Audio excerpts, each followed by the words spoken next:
विज्ञान आणि अध्यात्म ह्या दोन परस्पर विरुद्ध गोष्टी आहेत. पण जर मी तुम्हाला या ठिकाणी सांगितलं की या दोन गोष्टींबद्दलचे महान माणसं एकत्र आलेत. विज्ञानाच्या दृष्टीनं महान शास्त्रज्ञ, जगातला महान शास्त्रज्ञ निकोला टेस्ला आणि तत्त्वज्ञानानं भारावलेले या हिंदू धर्माचं तत्त्वज्ञान या जगविख्यात करून टाकणारे विवेकानंद एकत्र आले आणि त्यांचा संवाद सुरू झाला. आणि त्या संवादाच्या रूपानं हे विश्व चैतन्याचे आणि या विश्वामध्ये चैतन्य निर्माण कसं होईल आणि हे चैतन्य माणसाला बदलवून कसं टाकेल याचा संवाद या ठिकाणी विवेकानंद आणि निकोला टेस्ला यांच्यामध्ये सुरू होतो. वर्ष होतं 1886. न्यूयॉर्क शहरामध्ये एका प्रसिद्ध फ्रेंच अभिनेत्रीनं एक कार्यक्रम ठेवलेला होता आणि त्या कार्यक्रमामध्येच त्या ठिकाणी निकोला टेस्ला आणि विवेकानंद यांची भेट होते.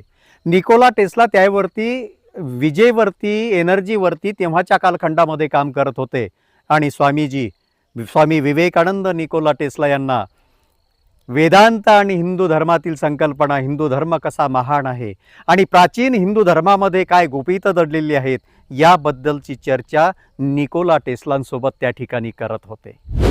स्वामीजींनी टेस्ला यांना आकाश आणि प्राण ह्या संस्कृत संकल्पना समजावून सांगितल्या. आकाश आणि प्राण या संकल्पनेतून, या दोन संकल्पनांमधूनच हे विश्व तयार झालं आणि शेवटी या दोन संकल्पना ज्या आधारावरती तयार झाल्यात त्याचं सुद्धा या ठिकाणी निरसन करण्याचा प्रयत्न स्वामी विवेकानंदांनी टेस्लांसोबत केला. टेस्लांना एक आव्हान दिलं, आकाश आणि प्राण ह्या संकल्पना जर तुम्ही गणितीय भाषेमध्ये त्या ठिकाणी मांडत असाल तर मांडा. परंतु ते टेस्ला यांना जमलं नाही. परंतु नंतरच्या कालखंडामध्ये अल्बर्ट आइन्स्टाईन यांनी E=mc² असं एक सूत्र जगाला जगविख्यात आणि विस्मयचकित करून टाकणारं असं सूत्र दिलं. त्याचा सुद्धा आधार या प्राण आणि आकाश या संकल्पनेमधूनच त्या ठिकाणी निर्माण होतो. परंतु निकोला टेस्ला यांनी आपल्या नंतरच्या लिखाणामध्ये संदर्भ देत असताना भारतीय प्राचीन संस्कृतमधले विवेकानंदांनी सांगितलेले प्राण आणि आकाश, एनर्जी आणि मॅटर हे दोन शब्द मात्र त्यांच्या लिखाणामध्ये पदोपदी पाहायला मिळतात.